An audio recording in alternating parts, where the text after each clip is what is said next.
Bonjour et bienvenue au podcast Idolem Fréquence, la radio qui fait du bien. Alors aujourd'hui, on reçoit Joey ou Joey Joyful qui nous parle de comment il a réussi à passer d'une personne très anxieuse à quelqu'un d'incroyablement zen et joyeux tout en transformant sa relation au stress.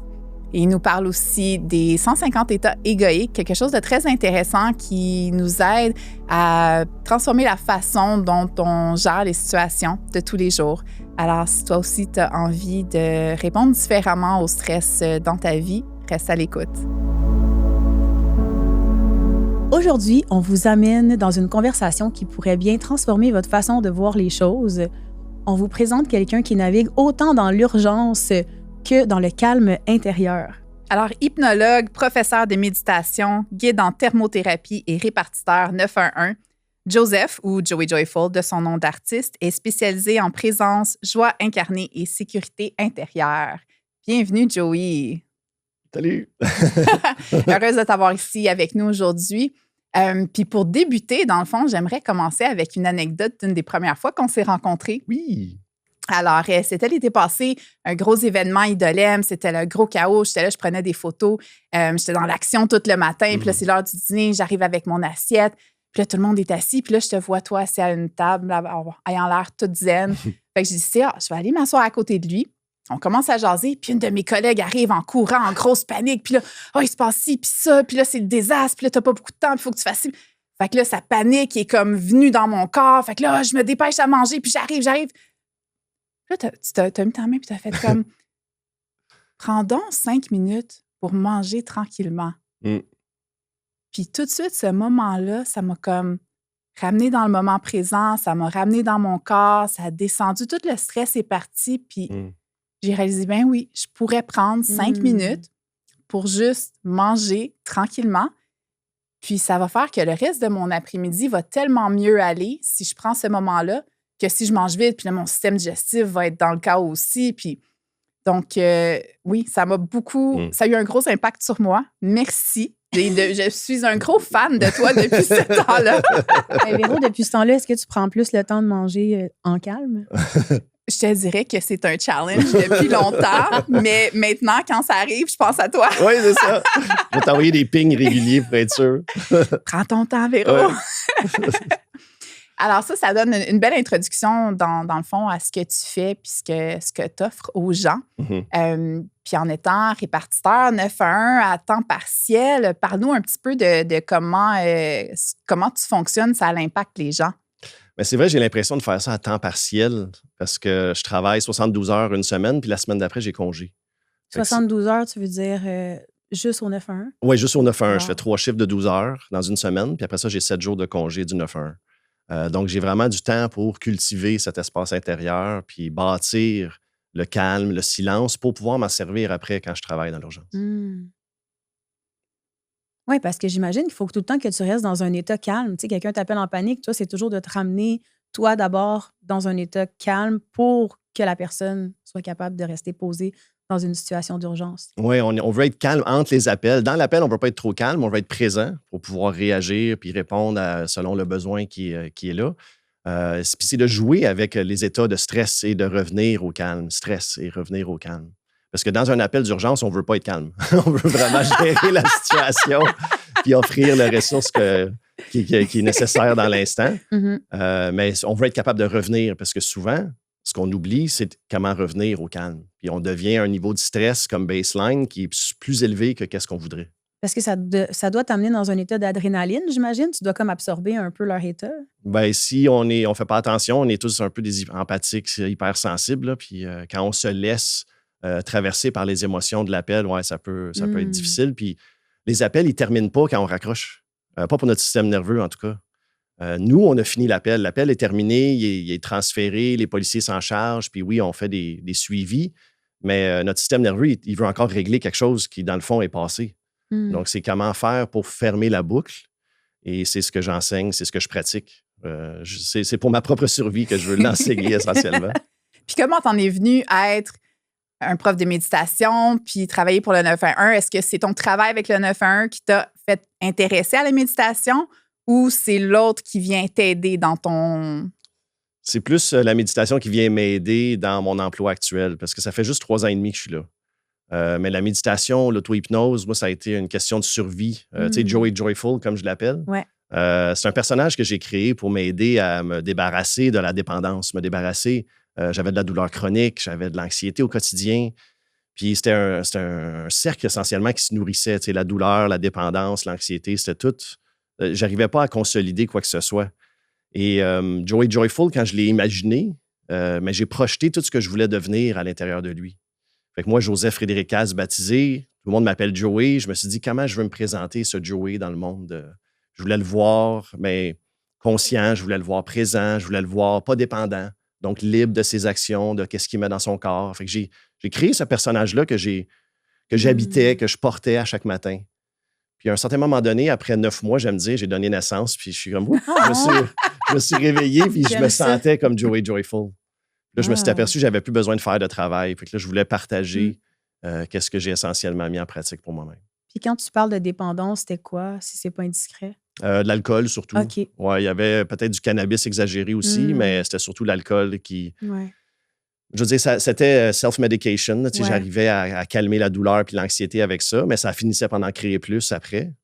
Et je voulais la méditation, la respiration, l'auto-hypnose vont vraiment aider à trouver une autre façon, la thermothérapie aussi, pour éliminer la douleur, éliminer l'anxiété puis revenir dans un état de calme.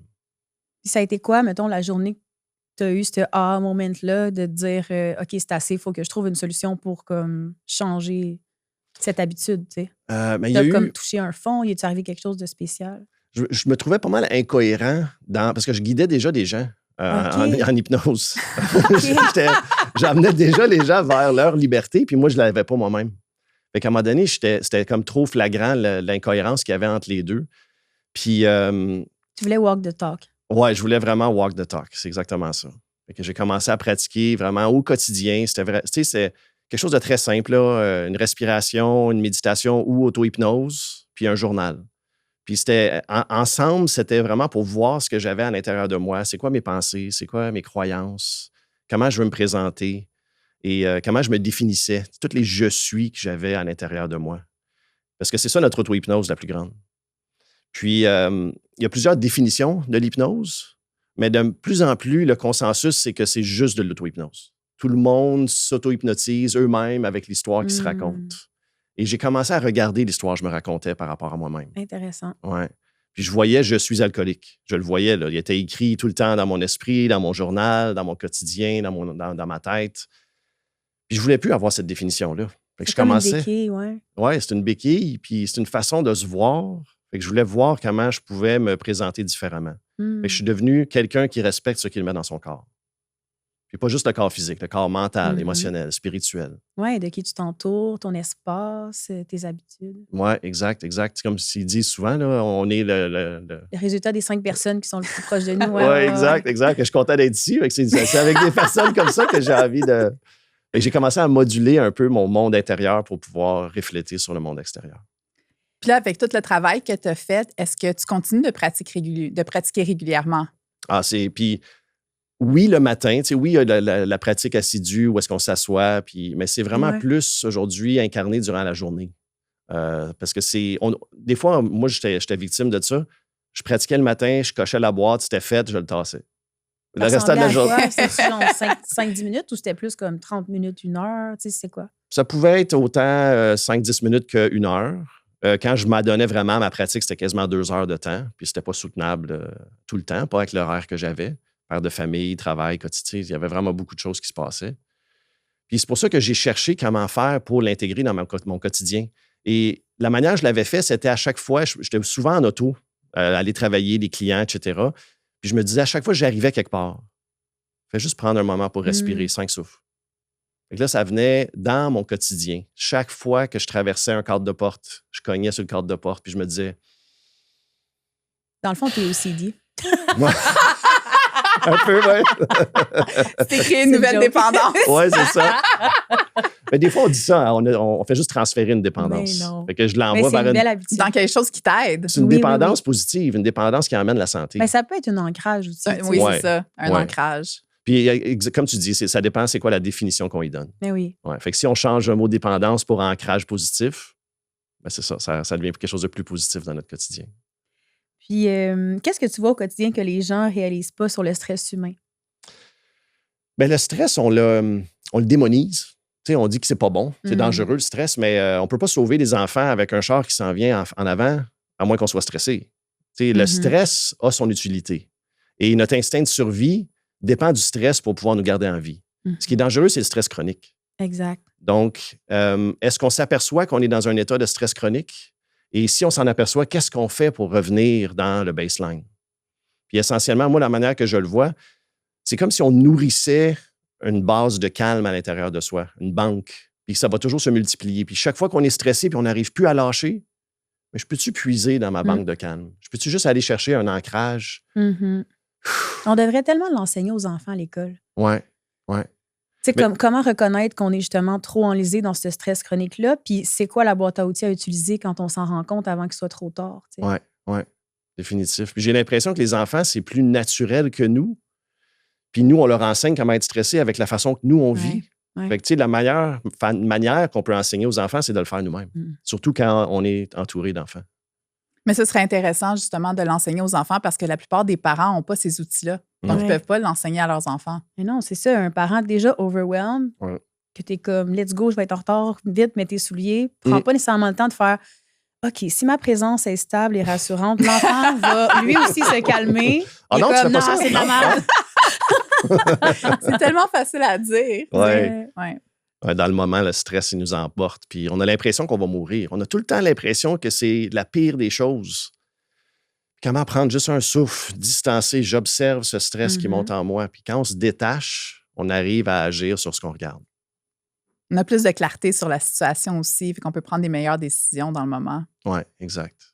J'ai observé ça avec, tu sais, quand on a trop faim, là, ça arrive souvent, là, métro, boulot, dodo, t'arrives à la maison, le souper n'est pas fait, les enfants, tout ça, puis t'as faim. Puis dans ce temps-là, je remarque que l'ego, souvent, pense qu'on va mourir de faim, tu sais. Puis on dirait que dans ce temps-là, on devient vraiment à notre worst. Ouais. Puis je suis sûre qu'il y a beaucoup de monde qui se reconnaissent là-dedans. Puis tu sais, le monde, c'est comme t'es pas toi quand t'as faim, mais c'est juste ça devrait être déjà une belle habitude de dire, bon, quand ça arrive, c'est une bonne façon d'ouvrir mon coffre à outils, puis comment je pourrais me calmer puis me convaincre que je vais pas mourir de faim, tout va bien. Ouais. Je peux attendre encore un petit peu. Ouais. D'ailleurs, dans mes études en hypnose, hypnologue, on a appris qu'on a comme 150 états égoïques à l'intérieur de nous. Pas des personnalités, tu sais, pas personnalités multiples, mais des états égoïques. Quand on est avec un enfant, c'est pas pareil quand on est avec un chien, c'est pas pareil quand on a faim, c'est pas pareil quand on fait de la vaisselle ou qu'on s'en va au travail. Ah, tu parles égoïque, égo, là. Oui. OK. Fait que c'est des différentes personnalités. Puis à tous les jours, on joue avec 5 à 15 états égoïques, mais on en a à peu près 150. Il y en a plusieurs qui sont comme cachés dans le sous-sol. Il y en a plusieurs qui sont comme mis au rencard au deuxième étage. Mais au rez-de-chaussée, là, il y en a peut-être une quinzaine qu'on joue avec la majorité du temps. Fait que quand on n'est pas bien, se dire, est-ce que c'est la meilleure état égoïque pour moi en ce moment? Et qui est-ce qui serait mieux? Quelle personnalité, quelle version de moi-même serait mieux dans cette situation-là? Puis de l'apporter comme si tu pouvais le porter comme un habit, comme j'ai fait avec Joey Joyful. Au lieu de penser qu'on est la réaction puis qu'on reste juste dans cette possibilité-là, on a une possibilité de choisir quelque chose de différent pour soi à chaque instant. Oui, c'est vrai qu'on l'oublie souvent. Puis le début de ça, c'est l'observation. Quand tu reconnais que c'est là, tu dis, aussitôt que tu le reconnais, tu le changes déjà. Là, tu peux reculer, puis tu peux changer. Ah oui, si tu reconnais comme ton état égoïque, tu peux dire, dans ces moments-là, habituellement, je fais tel genre de décision, tel genre de choix. Puis là, je peux décider à l'avance, OK, quand je suis dans cet état-là, je peux prendre des décisions différentes, agir différemment. Ouais, ça ouvre une opportunité, en tout cas. Je ne serai pas impatient avec tout le monde parce que j'ai trop faim. Je vais respirer, boire un verre d'eau et rester calme. Je reconnais le moment et je change la séquence. À moins que l'impatience soit nécessaire, là, on garde puis on nourrit cette version-là, c'est parfait. Mais si on n'est pas d'accord, là, on a l'option de changer. Parce que ça se peut que ça soit essentiel. L'impatience, ça arrive souvent que c'est nécessaire, l'impatience. Des fois, quand on veut être efficace, ça peut être une forme d'impatience, mais de l'efficacité. Je pense que tout a son positif et son négatif, en quelque sorte. Là.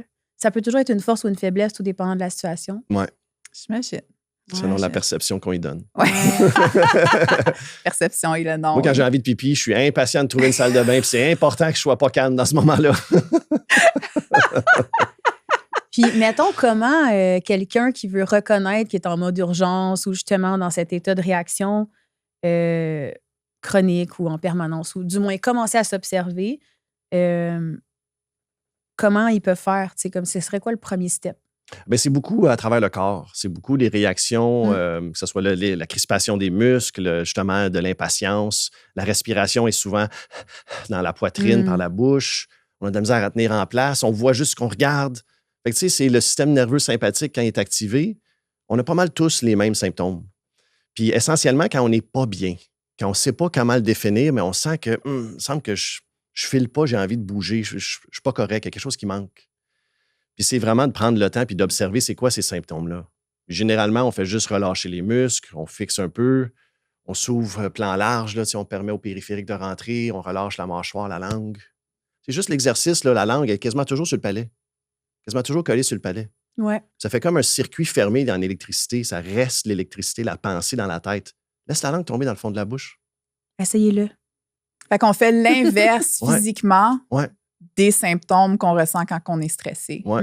Fait les yeux regardent partout, on ne tient pas en place, on voit juste ce qu'on regarde. Il y a de la tension musculaire puis de la respiration poitrine. On fait le contraire, on fixe, on ouvre, on relâche les muscles, langue, mâchoire, jusque dans le bedon. Juste ça. En 1 minute, on peut respire par facilement l'abdomen, changer du stress ou de l'urgence au silence. C'est un bel outil, ça. Ouais. Mhm. Le focus, observe, relâche, respire. FORR. Fait que dans le Super. fond, ce que les gens font sans le savoir, qui maintient cet état d'urgence-là, ce serait justement qu'ils prennent juste pas le temps. Ben, qu'ils savent même pas peut-être qu'il faut qu'ils reconnaissent les signes.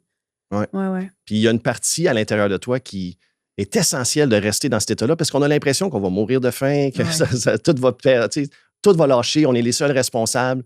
Puis c'est d'observer ces pensées-là parce qu'ils existent. Les pensées sont en train de se promener, on ne les voit pas parce qu'on est en train d'essayer de gérer l'urgence.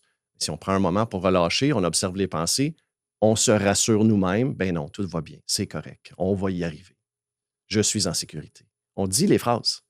On va par-dessus. C'est pour ça les mantras. On chante des affirmations positives par-dessus les pensées négatives qui défilent dans notre tête qu'on n'entend même pas.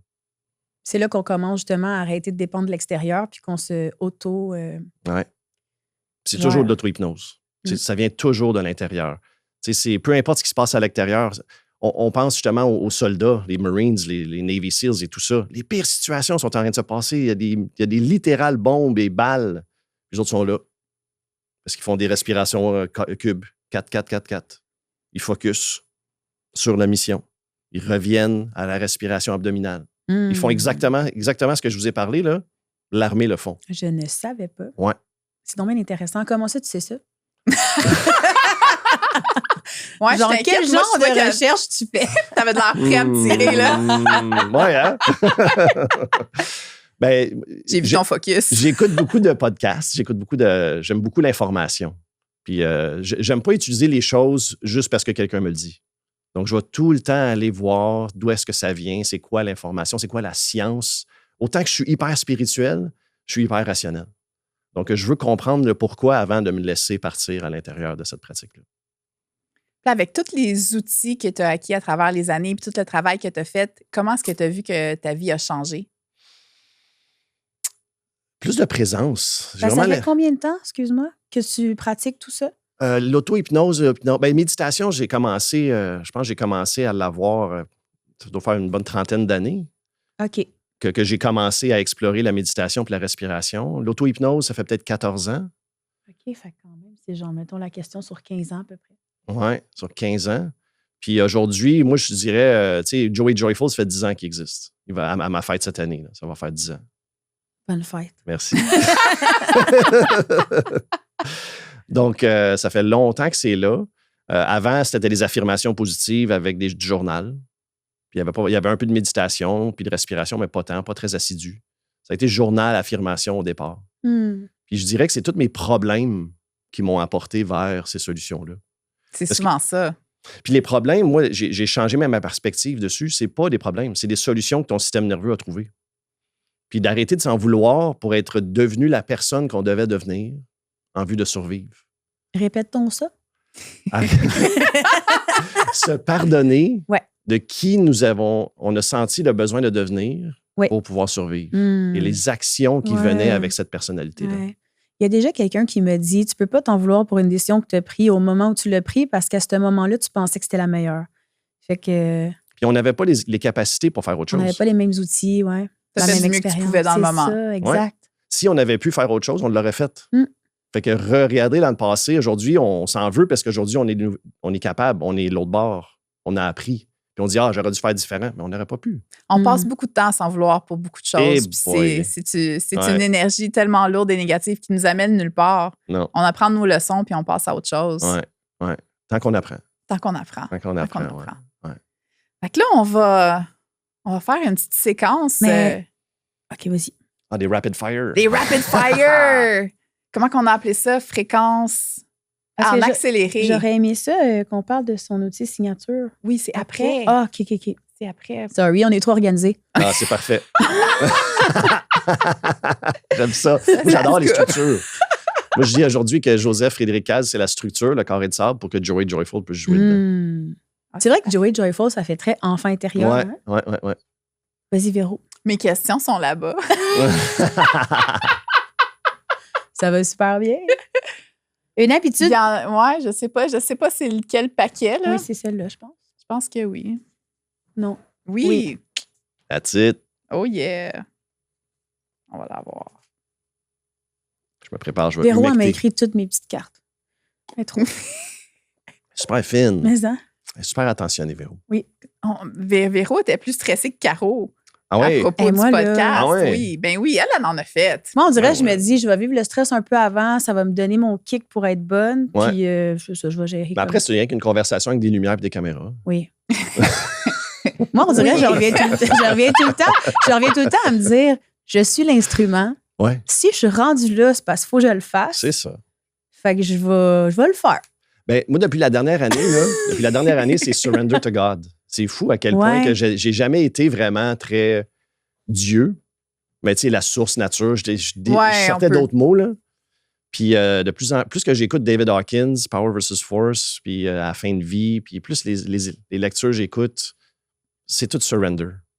Quand tu t'abandonnes, c'est plus toi qui es en contrôle, c'est plus toi qui as besoin de tout gérer. Oui. Comme tu dis, tu es le canal, tu es le véhicule. Ça m'a amené une grande force intérieure en quelque sorte parce qu'avant, c'est ça, j'étais toujours en train de stresser. Je suis assez correcte? Je vais-tu être assez bonne? Puis à un moment donné, on dirait que j'ai fait OK, j'ai quelque chose à faire, il y a quelque chose de plus grand que nous quelque part, je pense. Puis on dirait que de m'en remettre à ça, on dirait que je trouve que ça a le plus de sens dans ma vie que d'y aller comme ça. Ouais. Ça aide à relâcher le besoin de contrôle. Parce que tu dis, il y a quelqu'un d'autre qui est en contrôle de toute reconnaissance façon. aussi. Tu sais, on dirait que c'est comme, OK, mais je fais partie d'un quelque chose de plus grand que moi, puis c'est pas juste à propos de moi. Tu sais, je sais pas comment l'expliquer, là, mais... Ouais, les psychologues, ils en parlent beaucoup. Tu sais, peu importe c'est quoi ta croyance, qu'est-ce qui est par-dessus, il y a quelque chose de plus grand. J'en remets à la nature. J'en remets à mon héritage, à mes ancêtres. Peu importe c'est quoi. À mes enfants. Ça enlève énormément de pression. Ouais. Parce que ça ne repose pas tout sur tes épaules, de tout trouver les solutions pour tout ce qui se passe dans le monde puis tout ce qui se passe dans ta vie. C'est comme tu fais confiance, tu suis ton intuition. C'est ça. Tout ce qu'on contrôle, dans le fond, c'est notre jugement, notre opinion de ce qui se passe puis comment on répond. Le reste, ça ne nous appartient pas. Fait que là, on va te faire répondre. Est-ce que tu es prêt pour notre section, notre segment fréquence rapide? Yes! C'est bon, ça, fréquence rapide. Puis là, je veux être impatient et stressé. Go! C'est parfait. Allons-y, tu veux y aller avec la C'est notre segment fréquence 911. Oui! Une habitude que tu essaies de changer en ce moment? Une habitude que j'essaie de changer, j'essaie d'amener plus de respiration kriya. Donc, qu'est-ce qu'un kriya pour ceux qui ne savent pas? Parce que c'est un peu différent. Tu sais, il y a le pranayama qui est comme... ça fait partie d'eux, mais kriya, c'est avec des mouvements. Oui, fait que c'est plus nettoyage matinal, puis plus forcé. Fait que c'est vraiment comme un 5 minutes là, pour s'essouffler, pour pouvoir... Oui, c'est ça. Fait que j'ai justement une coach qui va commencer à m'accompagner. OK, cool. Très intéressant. C'est vrai que ça fait du bien. On en a fait dans le breathwork l'année passée, puis ça t'amène tellement un calme. Ouais. Ça change toute ton énergie. Ouais. Ouais, grosse différence. Donc, planifier ou improviser? Et j'essaie de planifier plus, mais je suis pas mal plus dans l'improvisation de manière régulière. Un petit peu planification, ça fait du bien. Je planifie mes moments d'impro. Planifier, c'est bien. Improviser, c'est mieux. C'est ça. Ouais, d'accord. Ouais, improviser, c'est vraiment mon jeu, ma salle de jeu. Pieds nus ou en souliers? C'est ça. La réponse est là. Les pieds nus! Ton animal totem. J'en ai quelques-uns, mais le premier que j'ai eu, on est allé chercher avec l'hypnose, c'est un cerf. Ouais. Ah, comme dans Harry Potter. Comme dans Harry Potter. Ouais, exact. Qu'est-ce qui t'amène le cerf? J'avais fait la demande, je voulais être plus présent puis aider pour soigner les gens. Être présent avec les personnes qui avaient besoin de soins. C'est ça qui est venu. Ah, c'est beau. Ouais. C'est une douceur, mais une force tranquille. Puis en ce moment, es-tu encore là-dedans ou tu es un autre animal? J'ai l'éléphant pour être plus enraciné, que j'ai acheté un gros cadre qui est par-dessus mon lit. Comme un Ganesh. Oui, exact. Ouais. L'éléphant, c'est difficile de ne pas être incarné quand il y a un éléphant. On est très enraciné, on est lourd. Tu peux pas t'envoler. Non, c'est ça. Fait que je suis parti du troisième œil puis je suis descendu à la racine. Je trouve que ça fait toi, l'éléphant, parce que c'est autant très ancré, mais on dirait que c'est très joueur aussi. Oui, on le voit avec la trompe, hein, aller chercher les chapeaux. Matin tranquille ou efficace? J'aimerais ça qu'il soit tranquille, mais généralement, je suis plus efficace. Je me réveille, puis... C'est comme ta routine établie, là? Oui. De plus en plus, je tente de sortir dehors, marcher sans téléphone le matin. Une demi-heure, 1 heure. Je peux faire mes respirations, je peux tout faire dans la marche, puis revenir, puis d'être prêt. Puis ça distance aussi mon premier café. Ah oui, parce que j'ai vu que tu avais décidé de marcher partout maintenant puis de ne pas prendre la voiture. Oui, exact. Comment ça se passe? L'année dernière, moi, je travaille au Scandinave Spa, je guide de la thermothérapie, puis j'avais fini une journée de travail qu'il y avait un arbre qui était tombé sur mon auto. Fait qu'il était totaled, là. Puis emmener l'auto pour le faire réparer, je m'attendais à juste avoir une nouvelle auto. Puis il dit non, c'est perte totale, étant donné la valeur et combien que ça coûte, on va juste te donner l'argent. Parfait. Fait que là, je me suis dit, tiens, je vais faire l'expérience de pas d'auto. J'avais mon vélo, puis là, je marche partout, puis j'emprunte des autos quand j'en ai besoin. Là, c'est pas scandinave, c'est pas à côté de chez toi? C'est pas à côté de chez moi. Une petite heure et demie. Une heure et quart, ouais. Tu vas en vélo? Non, j'emprunte des chars. OK. Je peux louer avec, pas Uber, mais comme une auto. Ah oui, c'est comme une affaire, là. C'est un peu comme les Bixi, mais en voiture. Il y a Turo. Il y a Turo aussi, là, qui est location d'auto personnelle. Sinon, j'ai des amis puis ma famille qui ont des autos. Puis à date, tu planifies continuer comme ça? Oui, j'adore.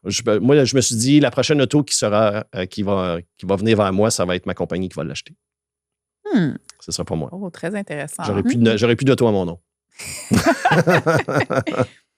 Et bon, si tu n'avais pas été prof de méditation, tu ferais quoi? Tu aurais été quoi?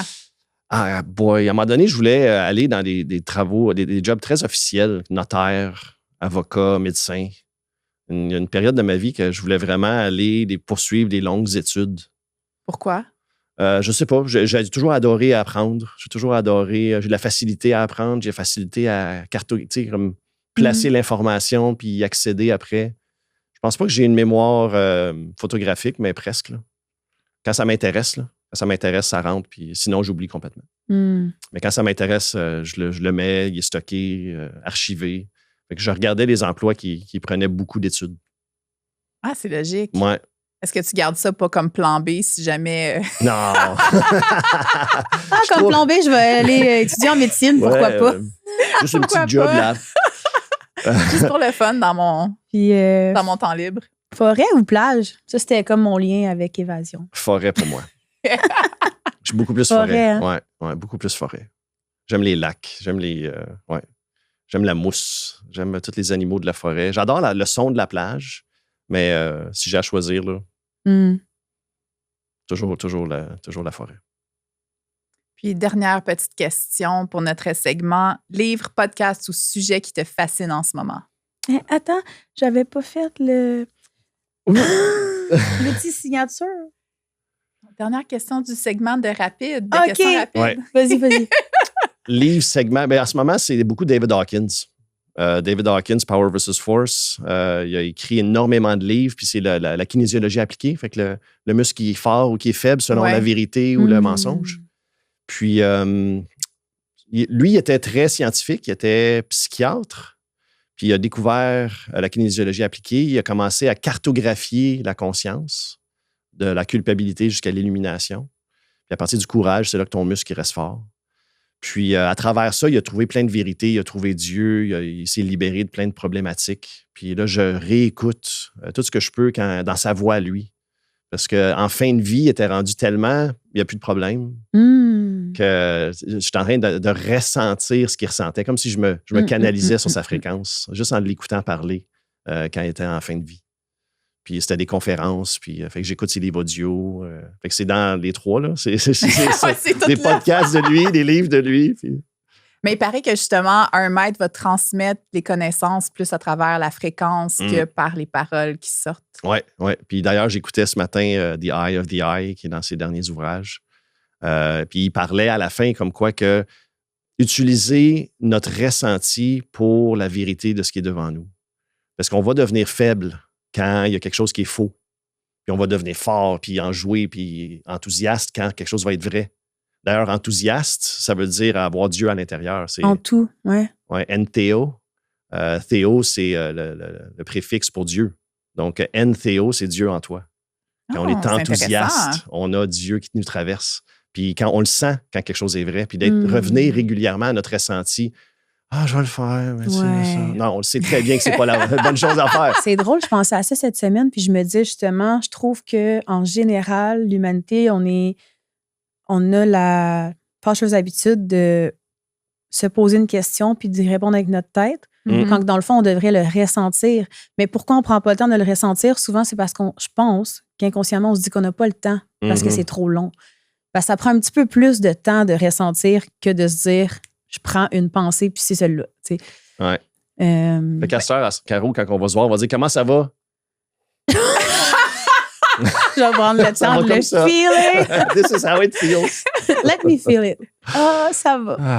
Mais ça, je pense aussi que c'est parce que, veux pas, la société nous a appris que c'est l'intellect qui est le plus fort, qui est le plus important. Donc, on s'est fait apprendre que le ressenti est inférieur à l'intellect. Fait que c'est pour ça qu'on ne prend pas le temps. Ouais. Il aurait fallu qu'ils nous apprennent que c'est ensemble que ça fonctionne et non séparé. Une synergie, oui.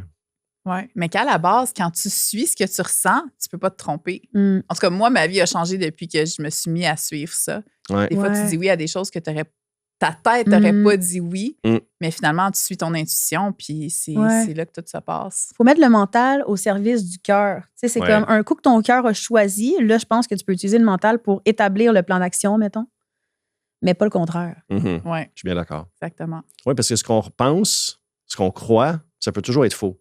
Ça peut toujours être autre chose. Mais ce qu'on ressent, c'est toujours ce qu'on ressent. C'est jamais faux, ça. Tu peux pas te tromper. Non. C'est beau, ça. T'es en train de régler des choses. Donc, là, c'est bon, ton outil signature. Fort. Oui, le FORR, oui. Pour revenir au calme en 2 minutes et moins, est-ce que tu veux nous l'expliquer ou tu veux nous le faire vivre ou tu veux faire les deux, mettons? Oh. Ben, je peux l'expliquer pendant qu'on le vit. On l'a expliqué un peu tantôt, de toute façon. Fait que là, je peux juste le guider dans la pratique, puis je vais parler directement. Parfait. Est-ce que, mettons que les gens nous écoutent en voiture, ils peuvent-tu le faire? Ils peuvent le faire pareil, oui, parce que c'est les yeux ouverts. Ça se fait les yeux ouverts. Donc, essentiellement, si tu regardes l'écran, je t'invite à regarder par-dessus l'écran et de juste fixer un point que tes yeux vont avoir choisi. Puis avec tes yeux qui fixent le point, permets-toi de t'ouvrir au champ périphérique pour voir ce qu'il y a partout autour, mais sans le regarder directement. Fais juste laisser le visuel entrer. Avec les yeux fixes, ouverts au périphérique, la profondeur. Relâche les muscles de la mâchoire, laisse les dents se séparer un peu. Laisse la langue juste tomber dans le fond de la bouche. Puis emmène la respiration par les narines jusque dans le bedon. Respire.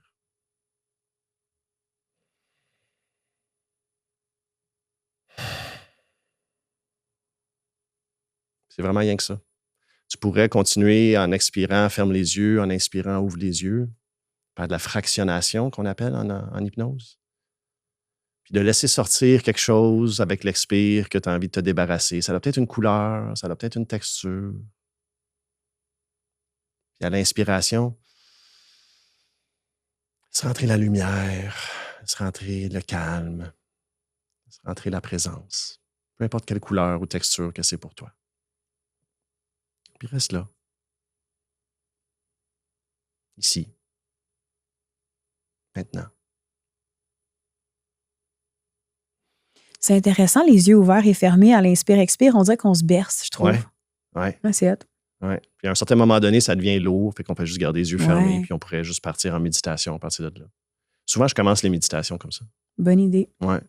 Quand je guide au sauna, c'est ce que j'enseigne dans le sauna. On le refait dans l'eau froide, puis on le refait encore dans la méditation après. Fait qu'en 30 minutes, on l'a fait 3 fois. Puis dans la méditation, je leur demande de visualiser de le faire un moment où est-ce qu'ils vont en avoir de besoin. Fait que l'esprit va l'avoir fait déjà 4 fois dans la demi-heure qu'on est ensemble. On va avoir ancré la pratique. Puis j'espère qu'ils vont pouvoir s'en servir après quand ils vont être stressés. C'est une bonne idée, ça, de comme imaginer à l'avance où est-ce que tu vas en avoir de besoin. Comme ça, dans le moment, tu as plus de chances de te souvenir de ton outil. Puis tu le sais quand tu vas stresser. Tu sais les situations qui te font perdre les pédales. Donc, clairement, on le sait, là. On les programme. Puis de le lancer, je vais être capable d'agir différemment. Je vais avoir comme un moi qui me tape sur l'épaule puis dire « Joey, ah oui, c'est vrai, je peux faire ça. » Puis pour les gens qui sentent que ça leur parle, quel type d'espace, dans quel type d'espace tu les accueilles? Comme où est-ce qu'ils peuvent te trouver pour... Mais présentement, j'ai une fois par mois Idolem Saint-Eustache. J'enseigne les différents concepts que je partage dans mon livre Retour à soi. Donc, on a 6 ateliers thématiques, un par mois. Le prochain, c'est le 22 avril. Puis, je ne sais pas quand ça va sortir, là, mais bref, j'ai regardé l'horaire Idolem Saint-Eustache. Il y a Joey Joyful qui anime des ateliers une fois par mois. Sinon, en ligne, c'est tes formations en ligne de méditation. Formation en ligne, présence avec Idolem encore une fois. Je suis en train de travailler d'ailleurs sur une nouvelle formule pour la diffusion, pour pouvoir avoir un espace de pratique quotidien à l'intérieur de présence. Et sinon, Scandinave Spa, Tremblant. Je vais guider le cycle thermal une fois par mois, plus ou moins, les vendredis. Cool. Tu as un livre aussi que tu as mentionné? Oui, Retour à soi. Est-ce qu'il est disponible sur Amazon ou quelque chose? Il est disponible sur Amazon, mais je vais vous offrir un lien plus vers Bouquin-Bec, qui est une compagnie québécoise. OK. Donc, ils font la distribution aussi. J'en ai des livres là-bas. Puis sinon, il y a la version digitale. Le digital, j'ai créé, qui est gratuite, qui est en livre audio. Retour à soi, en un mot, .app, app.